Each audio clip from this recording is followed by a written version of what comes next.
Hello mga biyetong at meron tayong order. Dinala nga pala ng customer itong clothes na to. Gusto niyang mangyari, ito yung ipambabalo to sa gagawin natin na bouquet.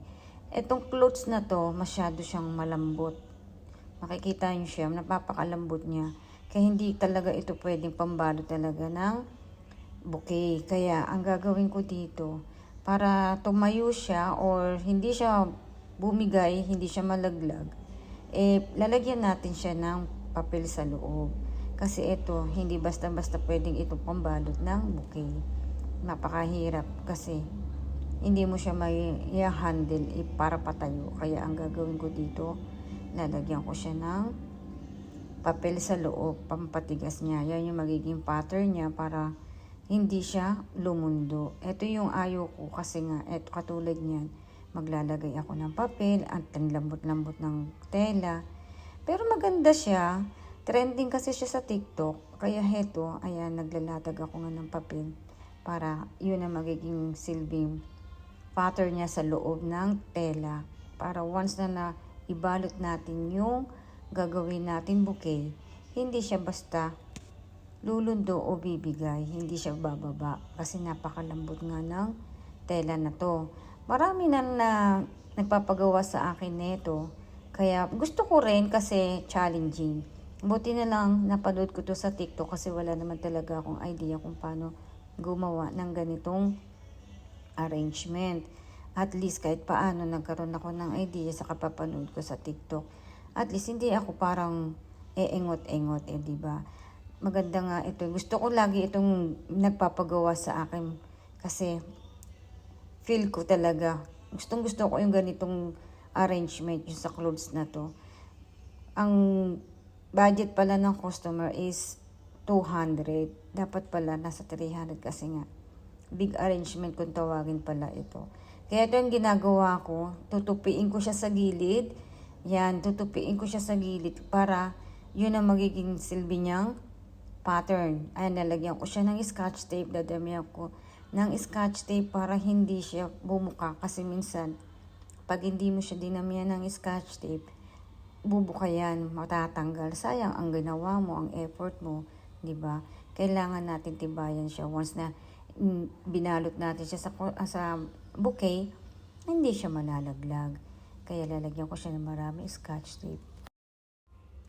Kaya na nga mga binilalagyan ko siya ng scotch tape. Tinanong ko sa customer kung babalikan na lang ba niya. Ang sabi niya hindi. Mag-aantay na lang daw siya sa kotse. Sabi ko, madam, little take time ha because it's not easy to do this. Sabi niya, no problem. Take your time, sabi niya. Kaya heto, nalagyan ko siya ng scotch tape dito. Itutupi ko yung tela para idikit dito sa may papel. Para at least hindi yung gilid lang makikita yung papel. Kaya magiging matibay yun sa pagyakap niya. Kapag binalot na natin yung bouquet, hindi siya malalaglag sa gilid. At least, pag binalot natin siya, parehas na tatayo or magiging matibay siya.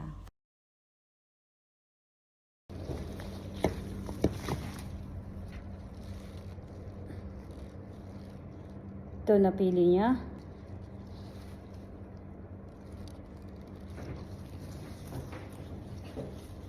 Ito napili niya guys, mga biko.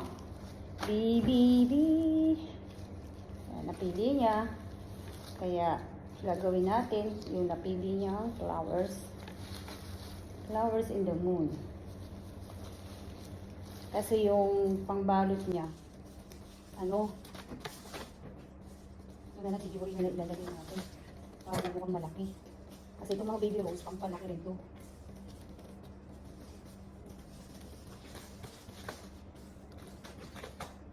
Yan. Kaya na yan. See? Huwag natin siya kasi yung parang highlights. Okay na to. 250 lang naman.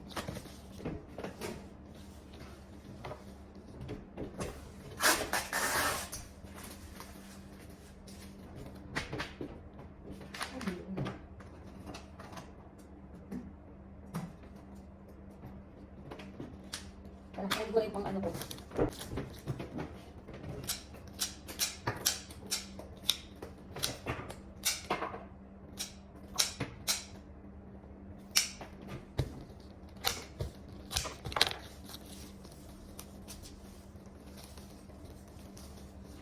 So, start na tayo.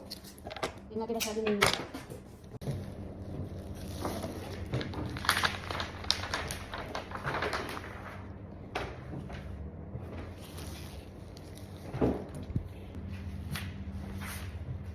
Ganyan ang gagawin natin, guys. Dilutin lang natin siya. Angat natin to para hindi siya magmukhang lunod. Angat natin yung banda rito. Ganyan siya.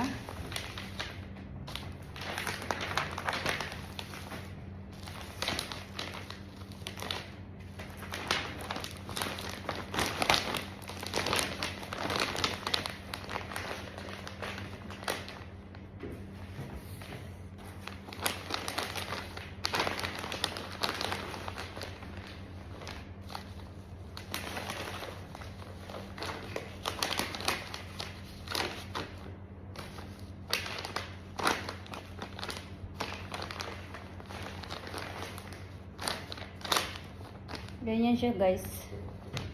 Ayan, para malaki siya.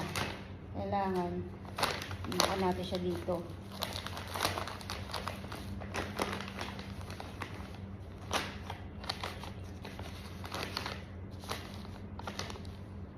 Ayan, nakakalabasan yung mga bee. Ganda ba? Just wait ha, nalagyan. Bee yung mga ang kinalabasan niya. Ayan, alisin natin yung loob.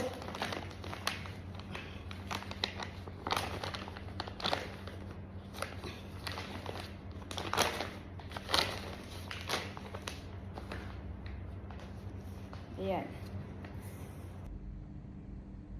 Ayan na siya mga bee, finished product natin.